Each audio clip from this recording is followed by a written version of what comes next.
সাথে এটাও বলি, জুলাই বিপ্লবে যারা ভূমিকা রেখেছেন, কারো কারো ব্যাপারে এমন কথা আসতেছে, আপনারাও একরকম মুক্তিযোদ্ধার ভাব নিছেন, নেন ভালো, আলহামদুলিল্লাহ, আপনারা অনেক কষ্ট করেছেন, কিন্তু কিছু কিছু মুক্তিযোদ্ধার উপর যেমন এদেশের মানুষ বিরক্ত হয়ে গেছিল, আপনাদের কোনো আচরণের কারণে যেন আপনাদের উপর মানুষ বিরক্ত না হয়ে যায়, এটাও একটু খেয়াল রাখেন। কথা বলেন ঠিক কিনা?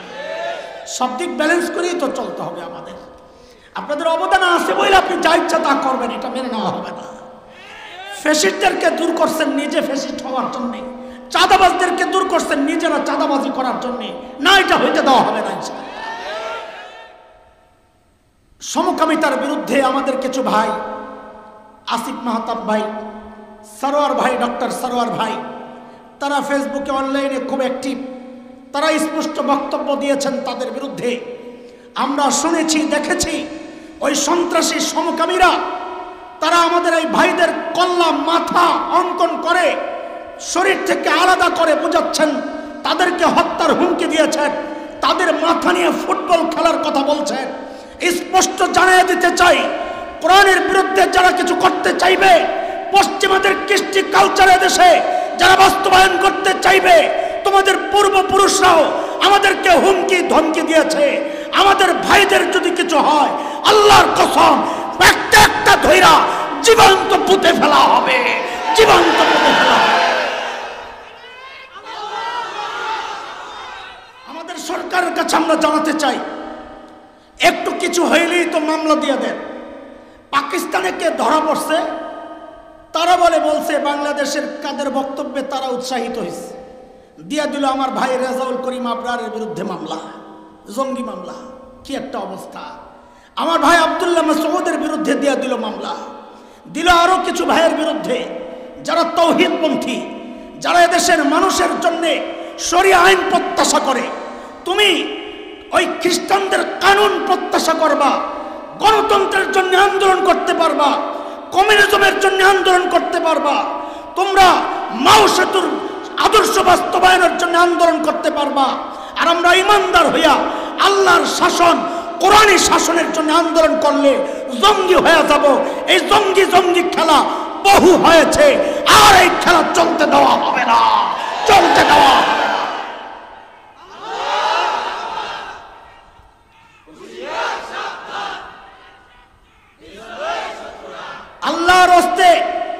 আল্লাহর হস্তে এই পশ্চিমাদের এই এজেন্ডা, তাদের শেখানো বলি, ওই মুখস্থ কথাবার্তা বাদ দিয়া এদেশের মানুষের চিন্তা চেতনা, এদেশের মানুষের ধর্ম বিশ্বাসকে শ্রদ্ধা করতে শিখুন।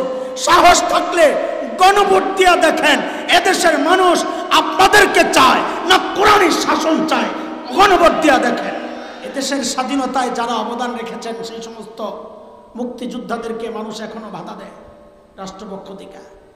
তাদের যে সম্মান, তারা মানুষ হিসাবে কোনো ভুল করলেও তাদেরকে ধরা যায় না, একদল দাঁড়ায় যায়। তিনি দেশের জন্য এত কিছু করছেন, তারে কেন আপনারা এত অপমান করেন?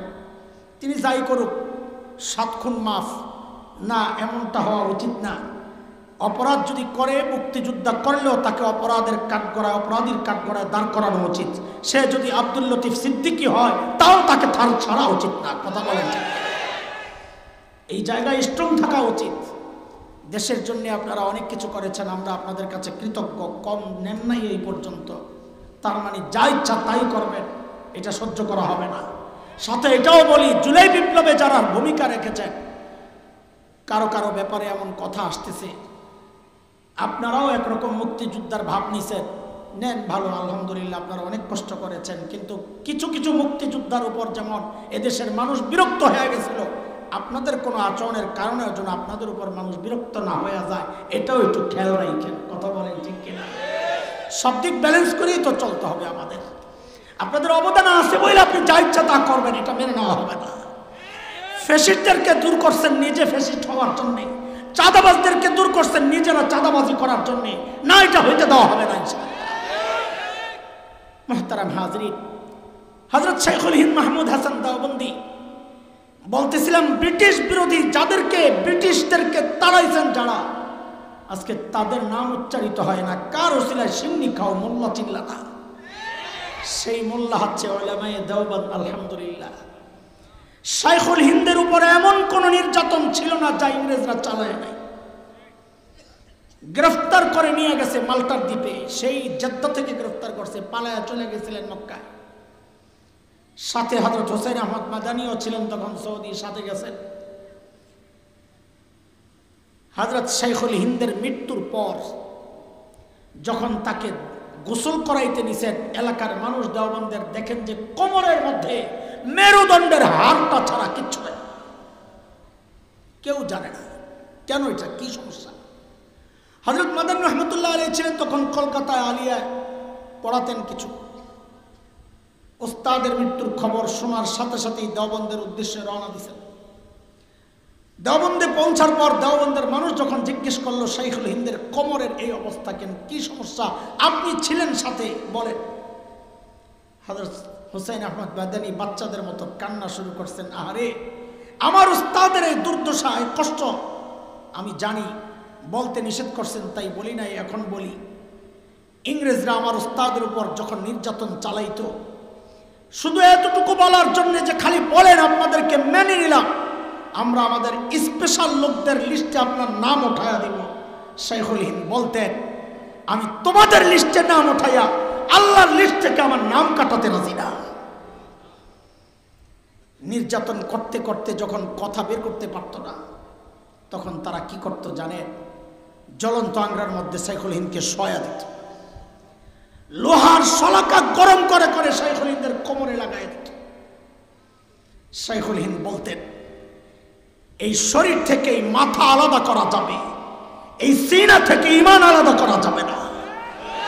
আমাদের বক্তব্য এটাই, আমরা দ্বীনের কথা বলি, আমাদের বিরুদ্ধে একটা শ্রেণী লেগে আছে। আমরা দেখেছি সাম্প্রতিক কালে সমকামিতার বিরুদ্ধে আমাদের কিছু ভাই, আসিফ মাহতাব ভাই, সরোয়ার ভাই, ডক্টর সরোয়ার ভাই, তারা ফেসবুকে অনলাইনে খুব অ্যাক্টিভ। তারা স্পষ্ট বক্তব্য দিয়েছেন তাদের বিরুদ্ধে। আমরা শুনেছি, দেখেছি, ওই সন্ত্রাসী সমকামীরা তারা আমাদের এই ভাইদের কল্লা মাথা অঙ্কন করে শরীর থেকে আলাদা করে বোঝাচ্ছেন, তাদেরকে হত্যার হুমকি দিয়েছেন, তাদের মাথা নিয়ে ফুটবল খেলার কথা বলছেন।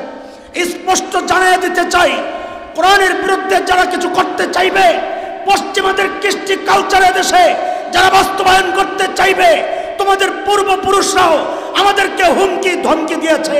আমাদের ভাইদের যদি কিছু হয়, আল্লাহর কসম একটা একটা ধইরা জীবন্ত পুঁতে ফেলা হবে, জীবন্ত পুঁতে ফেলা হবে।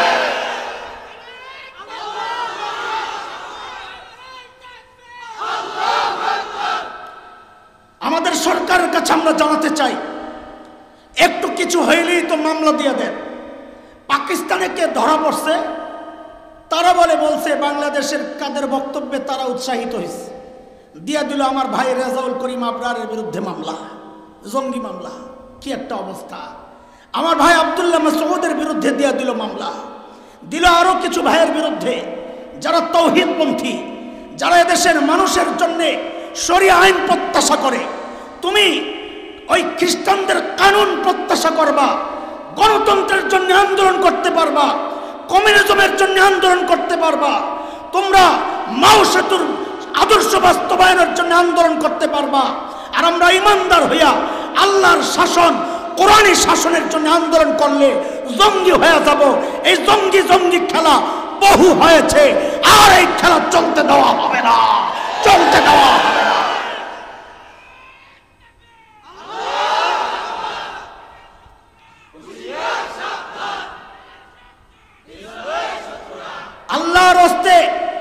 আল্লাহর হস্তে এই পশ্চিমাদের এই এজেন্ডা, তাদের শেখানো বলি, ওই মুখস্থ কথাবার্তা বাদ দিয়া এদেশের মানুষের চিন্তা চেতনা, এদেশের মানুষের ধর্ম বিশ্বাসকে শ্রদ্ধা করতে শিখুন। সাহস থাকলে গণভোট দিয়া দেখেন, এদেশের মানুষ আপনাদেরকে চায় না কোরআনী শাসন চায়, গণভোট দিয়া দেখেন। আপনি শরিয়া না চাইলে কার কি আসে যায়? আপনারা এগুলা বললে আমাদেরকে মৌলবাদী বলবেন, তাই না? আমাদের এই আওয়াজ দেখতে ভয় পাইবেন, তাই না? বলবেন এদের উত্থান সহ্য করা হবে না, তাই না? আপনার সহ্য করায় না করায় কি আসে যায়? এদেশের মানুষ দিনকে ভালোবাসে, কথা বলেন ঠিক কিনা? এদেশের মানুষ ইসলামকে ভালোবাসে। সে ইসলাম চর্চা কম করতে পারে, সে দাড়ি কাটতে পারে, সে জামাতের শরীক না হইতে পারে, কিন্তু এদেশের মানুষ আল্লাহ আল্লাহ রসুলকে নিজের জীবনের চেয়ে বেশি ভালোবাসে। আমরা দেখেছি নিজের স্বার্থের জন্যে বৈষম্য বিরোধী যে আন্দোলন হলো, দুনিয়ার স্বার্থের জন্যে এদেশের যুবক ছেলেরা, আবু সাইদ মুগ্ধরা নিজের বুক পেতে দিয়েছে, পুলিশের বুলেটকে বুকে ধারণ করেছে। আমরা বিশ্বাস করি এদেশের লাখো নয় কোটি যুবক আল্লাহর জমিনে আল্লাহর দিন কায়েমের জন্য জীবন দিতে প্রস্তুত আছে, জীবন দিতে প্রস্তুত আছে। আমি আপনাদের কাছে জানতে চাই, হাজারো মানুষের খবর জানি না, আমাদের সামনে যারা আছেন আপনাদের কাছে জিজ্ঞেস করি, আল্লাহর জমিন, জমিন কার? চিৎকার করে বলেন এই জমিন কার? আর জোরে বলেন এই জমিন কার? শাসন চলবে কার? বলেন শাসন চলবে কার? আমরা দেখেছি স্বাধীনতার পর থেকে এই পর্যন্ত মার্কাও দেখছি বহুত, দলও দেখছি বহুত, সব দেখা শেষ। এখন দেখতে চাই কোরআনের বাংলাদেশ। বলেন বলেন, সব দেখা শেষ, এখন দেখতে চাই কোরআনের বাংলাদেশ। দেখতে চাই কি চাই না? হাত উঠায় দেখান। আপনাদের কাছে জানতে চাই, হাত নামান। যদি কোরআনী শাসন বাংলাদেশে কায়েম করার জন্য, শরিয়া আইন কায়েম করার জন্য জীবন দিতে হয়, ও আল্লাহর বান্দা, কে কে জীবন দিতে প্রস্তুত আছো? হাত উঠায় দেখাও।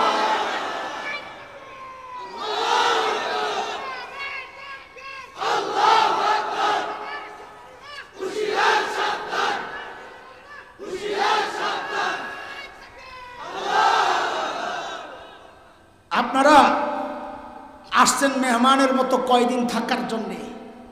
এই এলজিবিটিকিউ সমকামিতা, এই ট্রান্সজেন্ডার, এই সমস্ত মিশন বাস্তবায়নের এই ধান্দা করেন না। আমরা জানি আমরা অতিষ্ঠ ছিলাম দাদাদের অত্যাচারে, এতদিন 16 বছর। কাদের অত্যাচারে?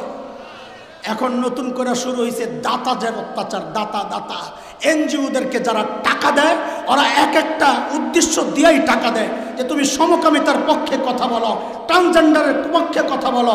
ওই টাকা পায় ওদের মাথা খারাপ হয়ে যায়। ওরা এখন যারা পতিতা তাদেরকে শ্রমিকের মর্যাদা দেওয়ার জন্য মাথা নষ্ট হয়ে গেছে। এদেশে পতিতাকে যদি শ্রমিকের মর্যাদা দেওয়া হয়, আপনার পাশের ফ্ল্যাটে একটা মানুষ পতিতাবৃত্তি করবে, সামাজিকভাবে আপনি তাকে কিচ্ছু বলতে পারবেন না, কারণ সে একটা শ্রমিক। আপনার বাসার আরেকটা ফ্ল্যাট ভাড়া নিয়ে যদি কেউ পতিতা ব্যবসা করে, দেহ ব্যবসা করে, আপনি কিচ্ছু বলতে পারবেন না। এই আইনগুলো বাংলাদেশে করার চেষ্টা হচ্ছে নারী সংস্কারের নামে, নারীর অধিকার সংস্কারের নামে, পশ্চিমা সভ্যতা এদেশে বাস্তবায়ন করার নামে। টাকা খাইছেন, নুন খাইছেন, গুণ গাইতে পারেন। আমরা আমাদের রবের নুন খাই, রবের গুণ গাইব। রবের শাসনের বিরুদ্ধে, রবের কানুনের বিরুদ্ধে কোন আইন পাশ করতে দেওয়া হবে না, দেওয়া হবে না। আইন করতে হলে আমাদের লাশের উপর দিয়ে চাইতে হবে, রক্ত বন্যা বয়ে যাবে ইনশাআল্লাহ।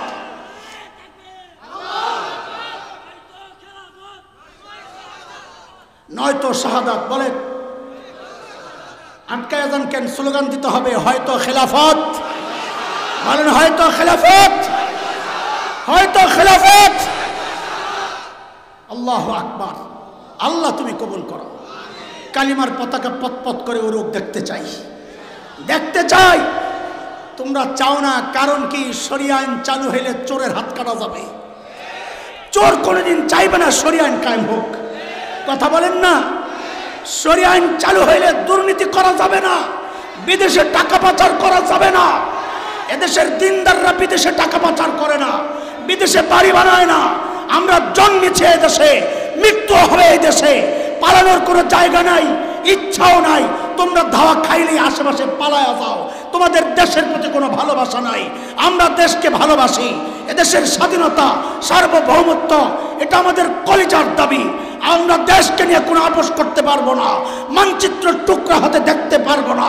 বাংলাদেশে ওই যে মানবাধিকার অফিস করবা জাতিসংঘ, তোমরা কি মানবাধিকার অফিস করবা? মানুষ মানুষের মধ্যে সবচেয়ে বড় অধিকার হচ্ছে মা বাবার অধিকার। কোরআনে বহু জায়গায় আল্লাহর ইবাদতের পর মা বাবার অধিকারের কথা বলা হয়েছে। যেই পশ্চিমারা মা বাবাকে বৃদ্ধাশ্রমে পাঠায়, ওরা বাংলাদেশে আসছে মানবাধিকার বাস্তবায়ন করার জন্য। ওদেরকে ঝাড়ু দিয়ে পিটানো দরকার। কথা বলেন, আওয়াজ উঠাইতে হবে একসাথে ইনশাআল্লাহ। দল কোনটা করেন বুঝি না, সবার একটাই স্লোগান, লা ইলাহা আমারা তোমারা রিশতা কিয়া। আরে জোরে বলে, লা ইলাহা ইল্লাল্লাহ। আমার তোমার সম্পর্ক কিসের? বলেন কিসের সম্পর্ক? সারা দুনিয়ার মুসলমানের সম্পর্ক একটাই, তার নাম কি? লা ইলাহা পড়নেওয়ালা। দুনিয়ায় যদি আফ্রিকায় কেউ আক্রান্ত হয়, বাংলার মুসলমানের কলিজা বিদ্ধ হইতে হবে, কলিজা টুকরা টুকরা হইতে হবে, তাইলে তুমি মুসলমান। অথচ তোমার ভাই আজকে এই সমস্ত সমকামীদের হুমকির মুখে পড়ে আছে, তোমাদের কোনো টু শব্দ নাই, তোমরা মুনাফিক, মুসলমান হইতে পারো না। আমরা স্পষ্ট জানাইয়া দিতে চাই, এই সমস্ত সমাজ বিরুদ্ধ কাজে যারা জড়িত, এই সমস্ত শুধু সমাজ না, সুন্দর সমাজ না, আরে ইসলাম রাখেন না, কোন সুস্থ মস্তিষ্কের মানুষ এই সমকামিতার মতো নোংরা কাজে জড়াইতে পারে না। কথা বলে, ট্রান্সজেন্ডারের মতো এমন একটা ইমান বিধ্বংসী, সমাজ বিধ্বংসী, পরিবার বিধ্বংসী এমন একটা কাজে কোনো সুস্থ মানুষ জড়াইতে পারে না। যারা এগুলোর পক্ষে, সবগুলোর মাথা নষ্ট, পশ্চিমাদের গোলাম, কুত্তা কুত্তা, পশ্চিমাদের কুত্তা এগুলা। কথা বলেন, বলতেছিলাম শাইখুল হিন্দের কথা মনে আছে?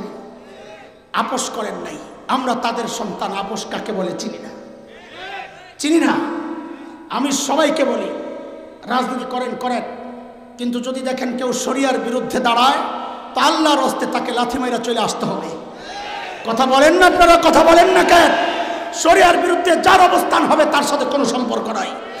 আগামীতে ক্ষমতায় আসতে হইলে ঘোষণা দিয়ে আসতে হবে, শরীয়তের বিরুদ্ধে কোনো আইন আমরা পাশ করব না, কাদিয়ানীদেরকে কাফের ঘোষণা করব, এই ওয়াদা দিয়েই ক্ষমতায় আসতে হবে। তাইলে সাপোর্ট, নাইলে কোনো সমর্থন আমরা দেব না ইনশাআল্লাহ। ঠিক আছে না? ইনশাআল্লাহ থাকবেন তো ইনশাআল্লাহ? আল্লাহ কবুল করা হবে না। আবার মার্কা দেখে দৌড় মারবেন, আপনাকে অভ্যাস তো ভালো না। মাহফিলে আইলে সব বুঝলা যান, আবার মার্কার মিছিল দেখলে মাহফিল বুঝলা যান। ঠিক নেই রে? কথা ঠিক নেই? কথা ঠিক, এটা কিন্তু কথা ঠিক। মাও নাই যদি হুজুরে দাঁড় করাইয়া দেই, আর যদি মার্কা দেখেন, তখন আপনারা ভুলে যাবেন মাহফিলের কথাই, মার্কায় ভোট দিবেন, নাহলে তো হুজুরই জিতত। হুজুর জিতত না, হুজুর জিতবে না, একের বান্দা কথা। আমি হুজুরকে খাটো করছি না, আপনাদেরকে খাটো করতেছি। সমাজটাই এরকম হয়ে গেছে। মসজিদে এলে মনে পড়ে আমি যে মুসলমান। এটার বাস্তব প্রমাণ হলো মসজিদে ঢুককেই পায়জামা পড়ে, দেখেন নাই? তুমি মসজিদের বাইরে কি মুসলমান ছিল না? কথা কয় না তো। নামাজে এসে পায়জামা পড়তেছো, হ্যাঁ মনে পড়ছে আমি মুসলমান। পুরুষের জন্য টাকনোর নিচে কাপড় পরা জায়েজ নাই, মনে পড়ে কোন জায়গায়? মসজিদের বাইরে গেলে সব ভুল্লা যায়। হে যে বেড়া, এটাও ভুল্লা যায়, কারণ বেডিরা না টাকনোর নিচে কাপড় পরে। হ্যাঁ মসজিদে আইলে মনে পড়ে আমি বেড়া, তো টাকনোর উপরে কাপড় ওঠে। আরে কথা কন না, ঠিক কিনা? জাগা চেঞ্জ, চিন্তা চেঞ্জ। জাগা চেঞ্জ তো চেতনা চেঞ্জ হয়ে যায় না। এমন দুর্বল ইমানওয়ালা হলে চলবে না। মুসলমান সব জায়গায় এক। খাইতে বসলেও আমি চিন্তা করবো আমি নবীর উম্মত, নবী যেভাবে খেয়েছেন আমি ওইভাবেই খাবো। বাজারে গেলে আমি চিন্তা করব, ব্যবসা করলে আমি চিন্তা করব আমি নবীর উম্মত, আমার নবী যেভাবে করেছেন আমি ওইভাবেই করব।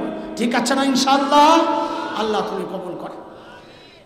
শাইখুল হিন্দ মাহমুদ হাসান দেওবন্দির বিরুদ্ধে ফাঁসির রায় ঘোষণা হয়েছে মাল্টার দ্বীপে, ফাঁসি দিয়ে দিবে, মৃত্যুদণ্ড। এই ঘোষণা আসার পর, খুব খেয়াল করেন, ঘোষণা আসার পর শাইখুল হিন্দ এমন কান্না করতেছেন, পেরেশান, সারা রাত ঘুম নাই। হযরত হুসাইন আহমদ মাদানী বলেন, হযরত, ওরা যদি আপনাকে মৃত্যুদণ্ড দেয় তো আপনি তো শহীদ হয়ে যাবেন, চিন্তা কিসের? আরে শাইখুল হিন্দ তো সবসময় শাহাদাতের তামান্নাই করতেন। সেই শাইখুল হিন্দ হঠাৎ করে কাঁদতেছেন, কি বিষয় কি? হযরত শাইখুল হিন্দ রহমতুল্লাহ আলাই মাদানী রহমতুল্লাহ আলাইকে, তার শাগরিদকে জবাব দিচ্ছেন, হুসাইন, আমার মৃত্যু হবে, আমি সেই জন্যে কাঁদতেছি না। তো কেন কান্না করতেছি? আমি কান্না করতেছি, আরে আমি যে মরব, আমি যা করছি আল্লাহ যদি কবুল না করে তা আমার কি হবে? আম্মা জান কান্না করেন যে আমার আমল যদি আল্লাহ কবুল না করেন আমার কি হবে? শাইখুল হিন্দের মতো মানুষ কান্না করেন, আর আমার মতো জালিম হাসে, সারাক্ষণ গল্প গুজবে ব্যস্ত, গুনায় ব্যস্ত, অথচ কান্না করার কথা ছিল আমাদের। এটা হচ্ছে আমাদের 3 নম্বর সবক। পিছনের 2 সবক মনে আসেনি?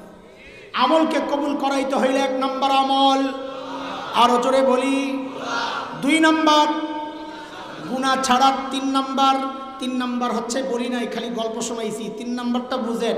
3 নম্বর হচ্ছে সারাক্ষণ দিলের মধ্যে ওই আশঙ্কা যেন থাকে, আহারে আমার আমল যদি কবুল না হয় তো আমার উপায় কি হবে, এই চিন্তা সারাক্ষণ দিলের মধ্যে লালন করা, এই অস্থিরতা সারাক্ষণ নিজের মধ্যে লালন করা।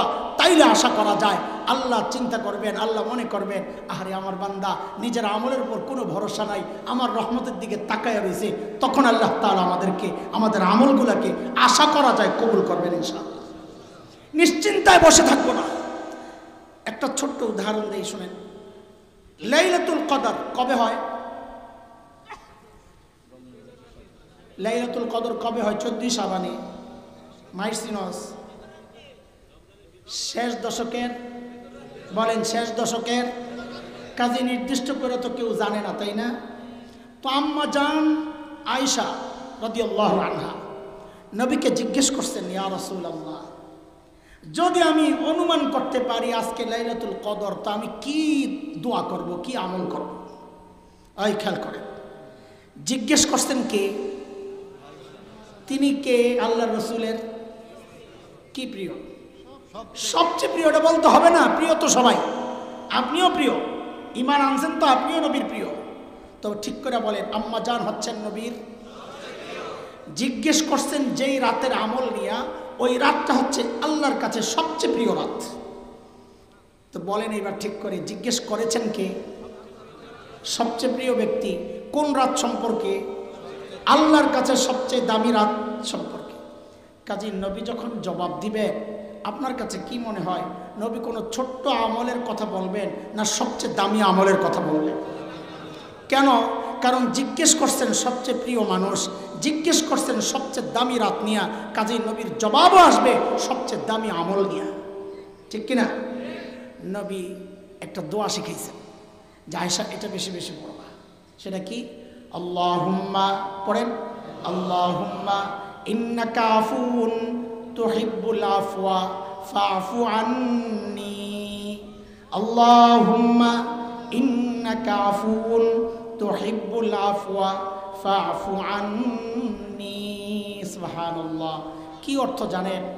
আয় আল্লাহ, আয় আল্লাহ, আপনি ক্ষমাশীল, আপনি ক্ষমা করাকে ভালোবাসেন, সুতরাং আমাকে ক্ষমা করে দেন। এই আমি সবে লাইলাতুল কদরের ওয়াজ করতে বসি নাই, এই দোয়াও শিখাইতে বসি নাই, আমি একটা সূক্ষ্ম বিষয় আপনাদেরকে শোনাইতে চাই। এই যে দোয়াটা নবী শিখাইলেন, আমরা তো দোয়া করতেছি সওয়াব পাবো, আল্লাহ নবী বলছেন, কিন্তু বড়রা চিন্তা করছেন অন্যভাবে। ওই বড়দের চিন্তাটা আপনাদেরকে শোনাই। দেখেন এই রাতের আমল সওয়াব কত? 1000 মাসের চেয়েও কত বেশি? কত জানি সংখ্যা? 1000 মাসের কত হয়? 83,000, 83 বছর, 83 বছর কেউ বলে না। কত? 4 মাস। বলেন আর জিন্দিগিতে এই হিসাব করব না। বলেন, বলেন, পারলে কানো দিয়েই কর। বলেন আর জিন্দিগিতে হিসাব, বলেন সবাই বলেন, আর জিন্দিগিতে হিসাব কেন? বলে হিসাব করছি তো ঠকছি, হিসাব করছি তো কেন? আল্লাহ বলেন 1000 মাসের চেয়েও বেশি, আপনি তো হিসাব করছেন 1000 মাসের। আল্লাহ কয় বেশি। বেশি কত? তো বেশি কত এটার একটা নিয়ম বুঝাল। আপনাদের মাওনা বাজারে একটা পরিচিত ভিক্ষুক আছে, আপনার দেখা ডাক দিচ্ছে, কাকাই দিগাইও। আপনি মনে মনে করেন আরে বাজান এমন দিন ডাক দিলেন আমার পকেটটা খালি। কাছে যাওয়ার পর ফকির বেটা বলে কি, কালকে আমার সাথে একটু দেখা কইর, তোমারে অনেক কিছু দেব। আপনি মনে মনে হাইসা দিবেন, নিজে ভিক্ষা কইরা খায়, আমারে বলে অনেক কিছু দিবে। হাসবেন কিনা? একই প্রশ্ন, একই কথা যদি বর্তমান দুনিয়ার সবচেয়ে বড় ধনী যে কিনা, হ্যাঁ না, বিল গেটস গেছে গা, ইলন মাস্ক, সাবাস, ইলন মাস্ক যদি কয় যা কালকে তুমি দেখা কইর, তোমারে অনেক কিছু দেবো। আর আপনি কেন, আপনি ইলন মাস্কের ভালো করে চিনেন না, এই জন্য আপনার মধ্যে এটা নাও লাগতে পারে। ডক্টর ইউনূসরে যদি কয় ইলন মাস্ক, ডক্টর সাহেব, প্রফেসর সাহেব, কালকে দেখা করেন, অনেক কিছু দেবো, আমার বিশ্বাস ডক্টর ইউনূস সহ সমস্ত উপদেষ্টারা রাতের ঘুমে হারাম হয়ে যাইব। আর এই খবর যদি মোদি কাকু জানে, হ্যাঁ তো কাপড়ই নষ্ট হয়ে যাবে, না জানি কি দিতেছে। দেখেন, খেয়াল করেন, হাসির জিনিসটা বুঝাইতেছি। ওই ফকির বেটা যখন বলল অনেক দিব, তখন আপনি হাসলেন। ইলন মাস্ক যখন বলল অনেক দিব, আপনার ঘুম হারাম হয়ে গেল। কথা কিন্তু একটাই, কেন? ব্যক্তির ওজন যত বাড়ে অনেকও তত বাড়তে থাকে, ঠিক কিনা? আরে বুঝছেন কিনা? দুইজনের অনেকের পার্থক্য আছে। ও দোস্ত, আল্লাহ বলতেছেন 1000 মাসের চেয়েও বেশি। বলে ওরে বাপরে বাপ, কত বেশি? বলে আমার আল্লাহ। বলে বেশি কত? বলে আমার আল্লাহ বড় যত। বলেন বলেন বেশি কত? বলেন বেশি কত? ঠিক করে বলেন বেশি কত? তো এইবার আপনি গণেন বয়া বয়া 83 বছর 4 মাস। আপনি এটা লইয়া বয়া থাকেন, আমরা এটা নেব না। কদ্দুর নেবি? বলে আল্লাহ যত বড় অদ্দুর চাই। আমারে যদি জিজ্ঞেস করে তুমি কত চাও, আমি বলবো আল্লাহ আমার বেশি লাগবো না, যদ্দুর দিলে জান্নাতে ঢুকতে পারো অদ্দুর দিলে। ঠিক আছে না কথা?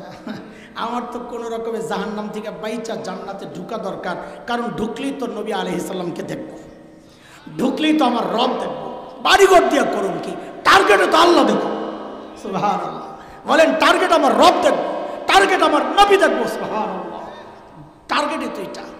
এই যে এতগুলো কথা বললাম, কেন বললাম? নবী তো দোয়াটা এইভাবে শিখাইতে পারতেন।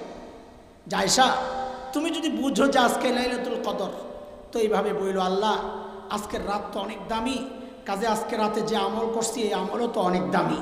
আল্লাহ আমার এই দামি আমলগুলোর ওসিলায় আমারে মাফ করে দেন। এই দোয়া শিখাইছেন? এই দোয়া শিখাইছেন?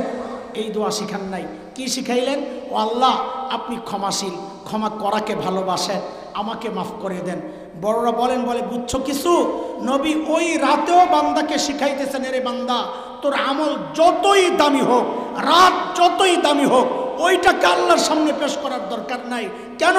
আরে আল্লাহ যদি ওইটা কবল না করেন, তোমার এই দাম আর দাম থাকবে না, বরং তুমি অন্যভাবে বলো। কোনভাবে? ও আল্লাহ তোমার দরবারে আসছি, আমার কিচ্ছু নাই পুঁজি, আমার কোনো পুঁজি নাই। বলো তো আসছস কেন? আসছি, দাঁড়াইছি এমন এক দরবারে, আমার পুঁজি এটাই, যিনি ক্ষমা করাকে ভালোবাসেন। দেখছেন কথা? আমার আমলের কোনো মূল্য নবীও দেন নাই, শিখান নাই। এটা আমাদেরকে শিখাইছেন, তুমি বুঝো যে আমার আমলের কোনো দাম নাই। এই জন্য আমাদের কথার শুরুর দিকে আবার যাইয়া শেষ করতেছি। কি বলে আলোচনা শুরু হয়েছিল? আমাদের এই যুবকরা এত কষ্ট করছে, আমাদের শাহজাহান ভাই সহ ওনার ভাইরা সবাই মিল্লা, ওনার ভাতিজারা আছে, দলীয় ছেলেপেলে আছে, সবাই নিয়ে ওনারা মাহফিলটা করার জন্য যেই কষ্টটা করছে, আমি বলি আল্লাহ যেন ওই কষ্ট কবুল করেন। ওই দোয়ার থেকেই কথা আসছিল, আল্লাহ তাআলা আমাদের জিন্দগির সমস্ত আমল কবুল করেন। আরো আসতে কোন আমি, আল্লাহ তাআলা জিন্দগির সমস্ত আমল কবুল করেন।